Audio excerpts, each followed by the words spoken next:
The story begins with a glimpse of a world that is doomed, companions who went through hell and came back, the 10 strongest knights who guard the continent. They exhausted all their life force and mana, and above the vast stretches of contaminated land, only death remained. All these horrible events were caused by a single entity, a demonic and relentless creature, one who felt no remorse for its actions. It was called the Demon Commander of Gluttony. The monster stares at the protagonist, confirming his name is Tiny, and admits that he is strong. However, it states that the protagonist should know his strength is far from sufficient to take its life in battle. After saying this, Tiny charges forward. Using a hammer as a weapon, he unleashes a thunderous strike. The creature withstands the blow and tells the protagonist to give up, claiming his efforts are futile. But Tiny simply yells at the monster to shut up. Meanwhile, he continues attacking, this time using the meteor summon. After striking the monster, Tiny calls it a noisy bastard. He does not stop attacking, using all his strength against this enemy. After a while, he finally gains some peace, having defeated the creature, but he believes he will die alongside the enemy, because even though he won, he was severely wounded. Not only that, but his mana was also completely depleted. He reflects that everything was wrong from the start, and recalls that mana training was knowledge exclusive to distinguished knights and the nobility. For this reason, he had to overcome countless setbacks, advancing slower than everyone else, climbing to the top of the knights from the very bottom. Tiny always believed he could overcome these challenges, but now he wonders if that was truly the case, thinking that if only he had trained with the proper methods from the beginning, he could have saved the continent and everyone in it. Now all his mana is gone, used up to defeat the Demon Commander of Gluttony, a tremendously powerful foe. However, this was only the 7th of all the commanders, prompting the protagonist to wonder just how strong the other commanders and the Demon King are. Amidst these thoughts, someone calls out to him on the battlefield, asking if Tiny is still alive. It is the Sword Emperor Asgard von Valencia. He says that, unfortunately, he will be dead soon. But before he goes, he would like to ask the protagonist one question. He asks why Tiny didn't flee this battle. Tiny hesitates, but the Emperor says he once heard that the protagonist was a child from the slums and asks if there is nothing he wishes to protect. He also says things must have been very difficult for Tiny. The protagonist says he was curious about what the Emperor wanted to ask and says it is shameful. He also admits he hates being more inadequate than most, stating that a man must remain confident anywhere, and for that reason, he declares he would never flee from a fight. Upon hearing this answer, the Emperor immediately begins to laugh. Tiny remarks that he seems to have quite a bit of strength since he is laughing. The Emperor says it will work out, and Tiny should trust in the talent that made him one of the 10 strongest knights with only his pride. He also says that if Tiny returns, he should find him. The protagonist once again does not understand, but the Emperor says that if Tiny recklessly visits him in the past, his younger self probably won't believe this story. So, he reveals a secret to Tiny, saying his daughter's birth name was Leela. It came from the name of the flower he and his wife liked. However, he confesses that he never truly liked that flower, claiming this is the most important part, and Tiny must not forget it. He also urges the protagonist to find him as quickly as possible. Tiny has no idea what is happening, but he notices his consciousness fading and assumes he is dying. However, he suddenly wakes up and sees that the room around him looks familiar, making him wonder if he is dead or dreaming. However, he cannot believe he is going through all this again. This is because this is a past where his sister's body was taken right after she passed away. After his sister was gone, they came in. Tiny gets irritated whenever he thinks about Irina, who hid the gold ring, but he quickly remembers that it was actually him who hid it, and his sister was beaten while trying to protect him. He recalls some guys showing up, saying they almost messed up Wolf because of her, and they wanted to teach her a lesson so she would never do it again. At that time, the guys showed up and beat her up. The protagonist thinks he barely survived with his fragile body, and his sister died while taking care of him, even though she was injured. However, what he thought was a distant memory resurfaces in his mind. The men show up, and with just one kick, knock Tiny's sister down, boasting about it. Even knowing she was dead, they didn't stop, and as if that weren't enough, they even tried to take her body. One of them hesitates to do it, but the other says there are some sick guys who like dead bodies and fresh organs can fetch some money. Still a child, Tiny tried to stop them, but he thinks he cannot protect her, even in his dreams. Lying in his bed, he tries with all his strength to move, Suddenly, his arm starts to move,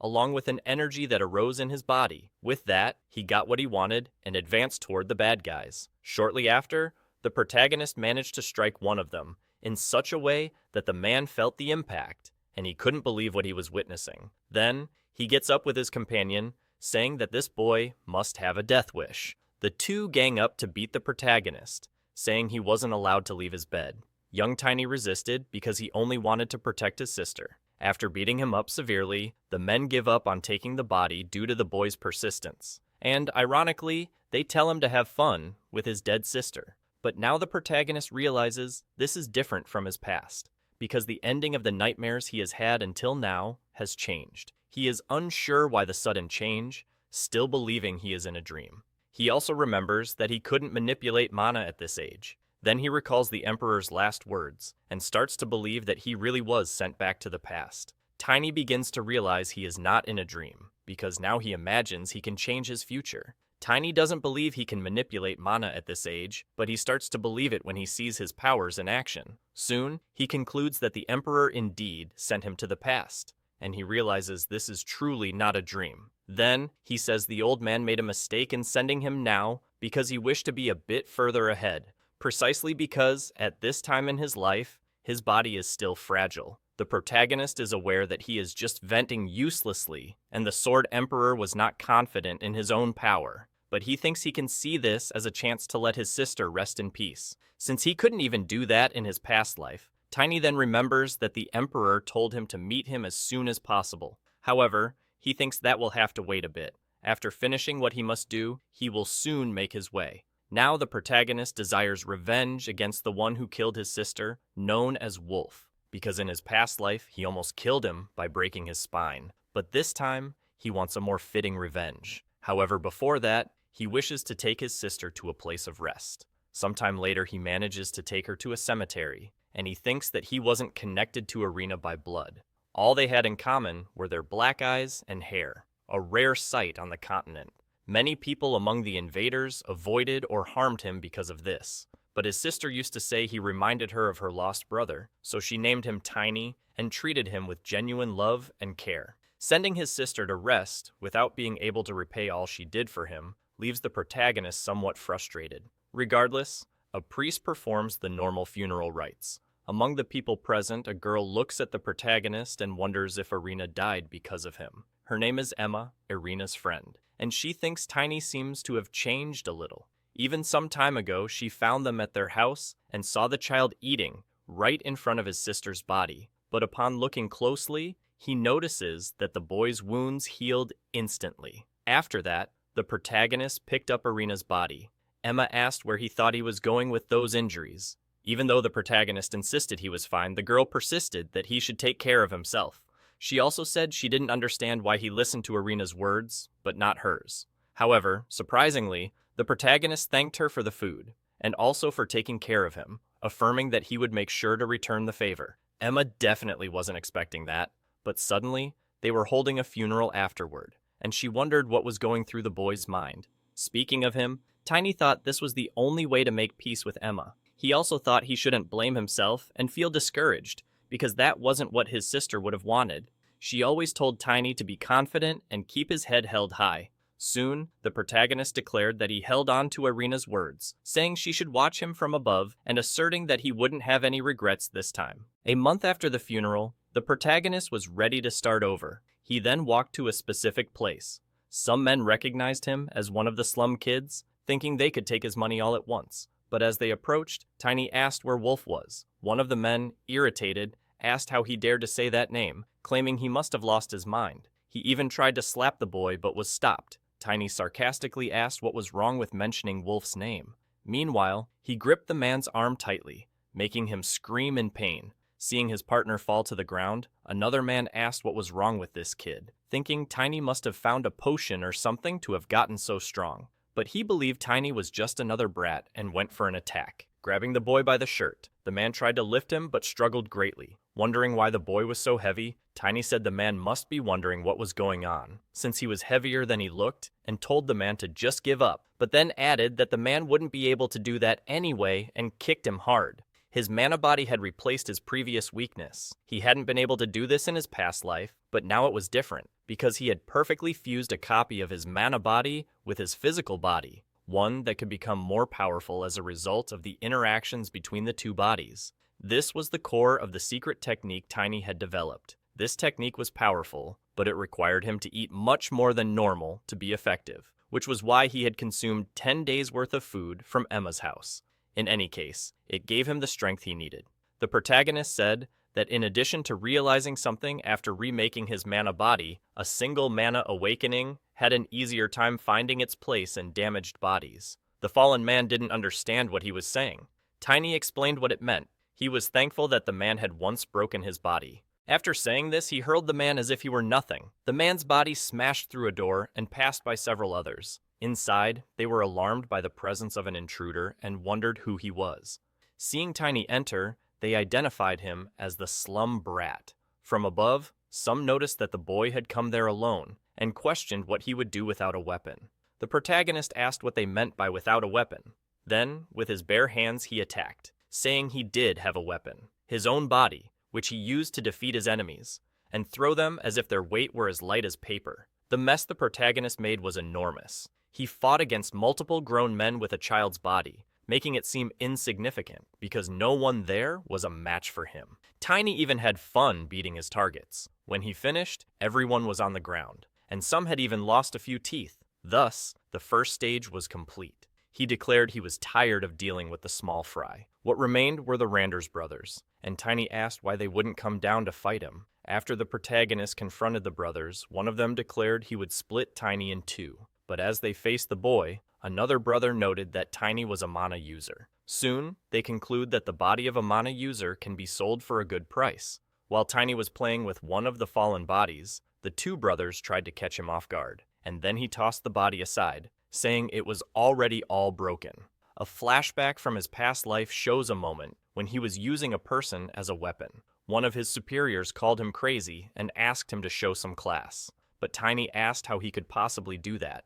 Then the superior said that instead of using a cheap trick like that, he could learn hand-to-hand combat. Back in the present moment, the protagonist thinks that with this, he should be able to maintain his dignity. So, he waits for the brothers to approach, and immediately after, he dodges their sword strikes. After that, he steps back a little, making one of the enemies realize that Tiny was able to predict their movements. In turn, Tiny takes the opportunity to land a solid punch on the enemy's face. This amazes his brother. But soon after, he was the next one to fall. Their fight didn't last long, as the protagonist easily defeated them both and went straight to Wolf's room. The leader of the invaders asks who the boy is. In his past life, the protagonist did something similar. At the time, he was older, and when he encountered Wolf, who was a pimp in a remote area, he belonged to the Beastman tribe, considered the best among the demi-human races. Among them, the pure silver werewolf was special, since he had a trait usually found only in the direct bloodlines of the Beastman royal family. It was very difficult to kill him in Tiny's past life, as he didn't know why a silver wolf was in such a place. But this time, he knows what awaits him. Seeing the boy, Wolf asks if he was the one who caused all this mess. Tiny asks if he can't deduce the answer himself, saying his intelligence must only go that far. Wolf calls him an insolent brat and promises to tear out his tongue. Soon, he begins transforming into his beastly form, and the protagonist says it would have been better if he attacked with everything from the start. Wolf's claws begin to emerge, along with hairy, animalistic paws. This way, Wolf transforms completely. But Tiny becomes a little confused, saying that Wolf doesn't have gray fur, as he imagined, and asking what kind of dog he turned into. Wolf doesn't like being called that and launches into a furious attack. The protagonist wonders what is going on, as he notices that Wolf is stronger and faster than the Ron Arse brothers. Still, he dodges the attacks and thinks that Wolf cannot be compared to how he was in his past life. Then, he decides to end this and clamps the wolf's mouth shut, asking if the enemy thinks he came back just to see these weak attacks. With that, Wolf is left in shock. Not only that, but he starts bleeding due to the strength the protagonist applied. Tiny has an advantage, as he once heard from a Beastman companion how to handle their kin in Berserker mode. Then Wolf becomes even more furious. However, the protagonist manages to dodge all his strikes. He thinks this is why the Beastman companion said that beating is the best treatment for a rabid dog, which is exactly what Tiny does. But he tells Wolf not to die yet, as he wants to beat him to death. The Beastman companion used to say, "It's fine to hit them a little since they have excellent regenerative abilities." Knowing this, the protagonist doesn't hold back his strength and takes the opportunity to beat the enemy severely. But as he comes across a wall, a crack reveals a magical seal. Immediately, Wolf returns to his normal state. Tiny then asks if he has come to his senses. Scared, Wolf asks why the boy is doing this to him, but the protagonist simply tells him to shut up, saying this won't end with just his spine this time. He also tells him to beg for forgiveness for what he did to his sister. After feeling satisfied, Tiny says to his sister that he hopes he gave her some comfort for her pain. He tells Wolf that if it were up to him, he'd cut his head off. Wolf begs for forgiveness, just as the boy told him to do, saying he deeply regrets what he did. But the protagonist's rage is so intense that he wants to decapitate him and take his head as an offering to his sister's grave. Hearing this makes Wolf even more desperate. Then, Tiny says that his sister probably wouldn't want to see Wolf's face after everything she went through. Then, he decides to clear up some doubts and asks Wolf what a beast man like him is doing in this place. But before that, he picks up a stone from the ground that had fallen from the enemy and says he's never seen one like it in his past life. Upon touching it, the protagonist is overwhelmed by a strange energy. He wonders if this might be demonic chi.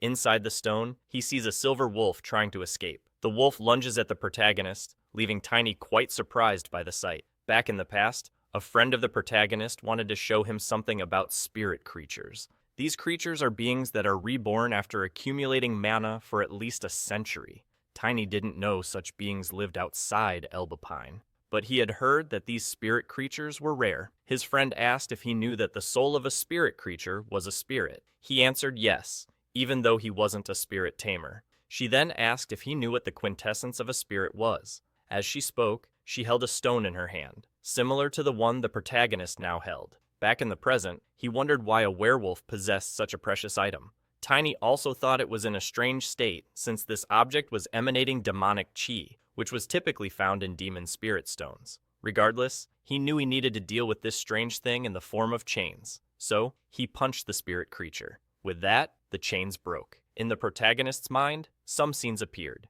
scenes he identified as the spirit's memories. He wondered why in the memory, the spirit was surrounded by strange individuals. He also noticed that all of them had demonic chi, and they were using it to fight the creature, even as it tried to resist its enemies. The spirit wolf couldn't defeat them. With knives infused with demonic chi, they attacked the wolf and managed to bring it down. After that, the protagonist saw that they were after the spirit stone. He also saw that a boy held the stone and handed it to another member of the group. The one who received it transformed into a werewolf. This way, the protagonist realized they were creating beastmen by making them absorb spirit stones. It became clear that Wolf had been a child transformed in this way. But since the protagonist arrived too early this time, Wolf hadn't fully absorbed the power. That's why Wolf appeared different from how Tiny remembered him. Then, the spirit wolf tried to attack Wolf, but the protagonist stopped it, saying that this guy deserved a more miserable death. He realized the spirit understood him and thought it was incredible, since he was sure he had no talent for taming spirits or animals.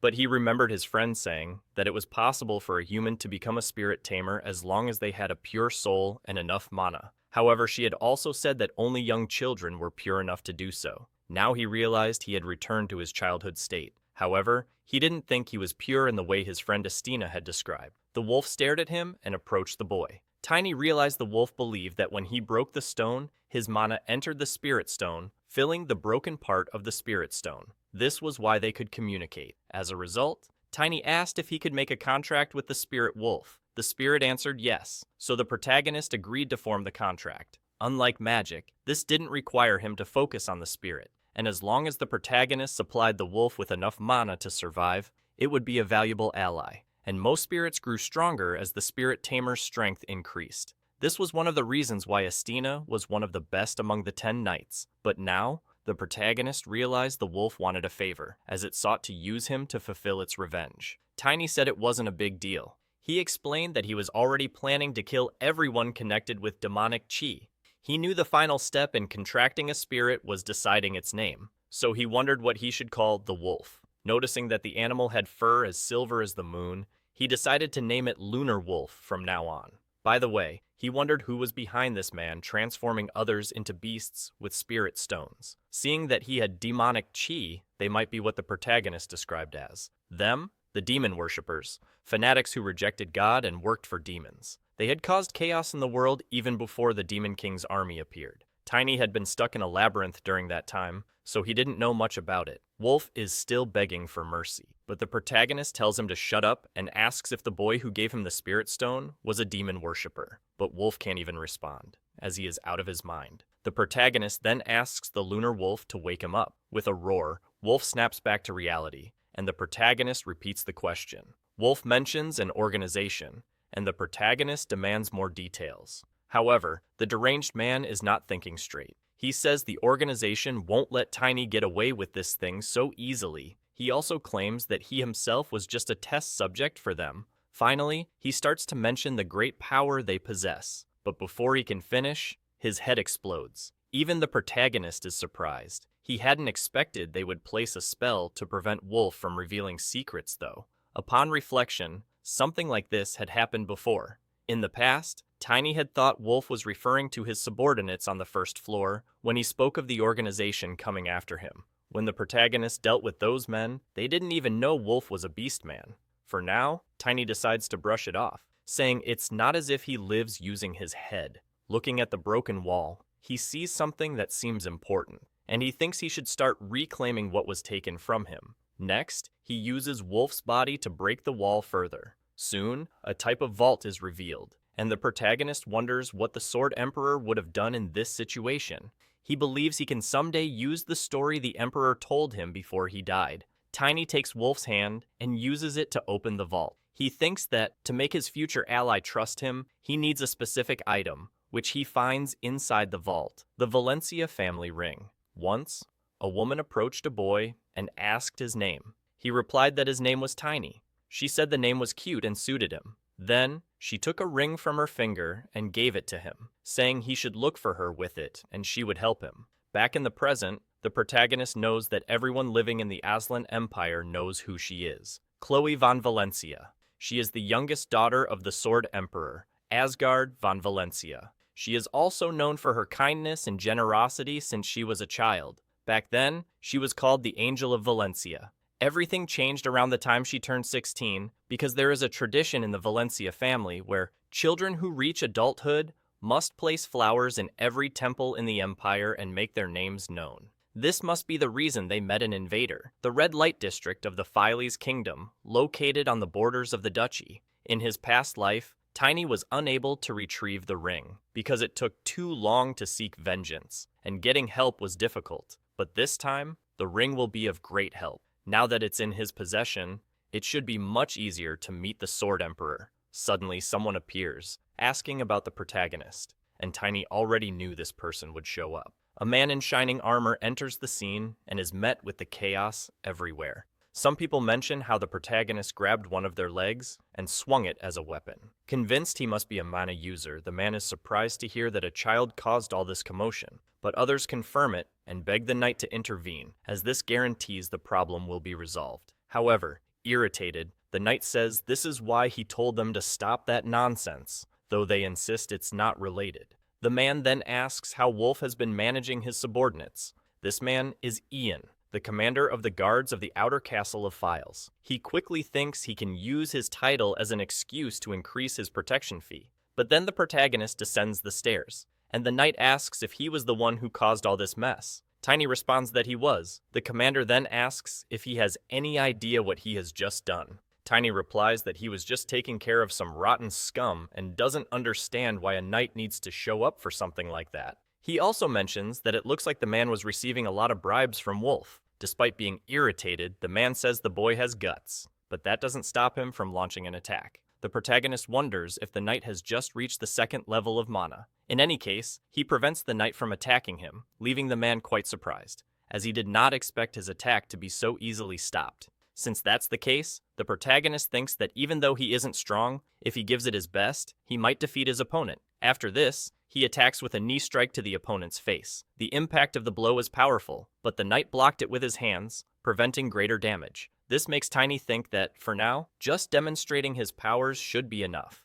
The knight comments that he's quite skilled for a child, but the protagonist can only think that he shouldn't make the feudal lord his enemy just yet, since the number of knights under the lord's command is too many. For now, Tiny decides it's better to let the knight leave on his own. Furious, the knight prepares to draw his sword. However, the protagonist is ready. From the top of the stairs, he summons his spirit wolf, facing the creature head-on. The knight becomes visibly frightened. This makes Tiny think that the opponent has probably never seen a spirit in such a small fief, and since the knight has calmed down, he decides to say something. The protagonist then states that this matter doesn't concern the opponent as long as he gets paid. The knight asks what he's getting at. The protagonist then asks what the knight thinks about being paid by him instead of wolf. The knight remarks that such words don't sound like they're coming from a child, asking how old the protagonist is and whether he transforms through magic. Tiny replies that it's not magic. He says he's just a native of this place and is somewhat famous in Invader because of his black hair.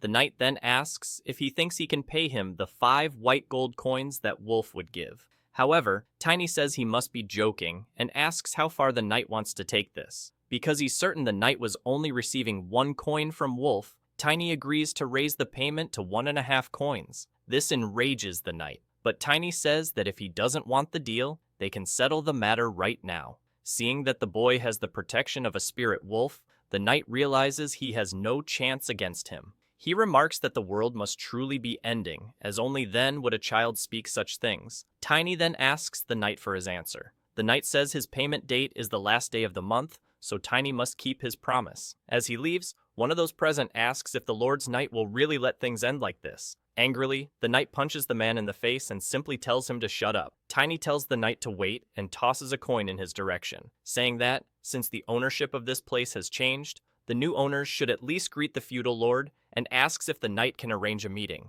The knight replies that he will report this to the lord, but warns the protagonist that he'll feel the feudal lord's wrath if he doesn't pay on time. Tiny says he's aware of that, and thinks that this will only happen if there's a next payment date. Seeing Wolf's former subordinates fleeing, the protagonist asks where they think they're going, and declares he'll give them 1 hour to gather all the women working in Invader and the children who beg in the streets. He warns that for every minute they're late, he'll kill person, and if they try to escape, his spirit will hunt them down and kill them. He then tells them to run and not forget that they only have 1 hour. Afterward, Tiny thinks that if everything goes according to his plan, it won't take even a week to deal with this place, and he looks forward to meeting Duke Valencia. When the deadline is up, the men return with the people the protagonist demanded. Emma is among them. As soon as she sees Tiny, she asks what happened to his hand and if someone hit him again. However, he replies that it's not his blood and points to Wolf, saying that he's already dead. Emma wonders if this is really Wolf. Quickly, panic spreads among the others, as they believe the feudal lord won't leave them alone now. Tiny notices that everyone is scared because no one living in Invader is unaware that the feudal lord is behind Wolf. The people begin to wonder what will happen and what kind of punishment they'll face. But the protagonist interrupts them, asking them that if challenging the nobility is a grave sin, what will happen to the feudal lord of Philes, who is making Duke Valencia look like a fool? Thanks for watching. Subscribe and comment down for second part, and stay with us for more juicy content.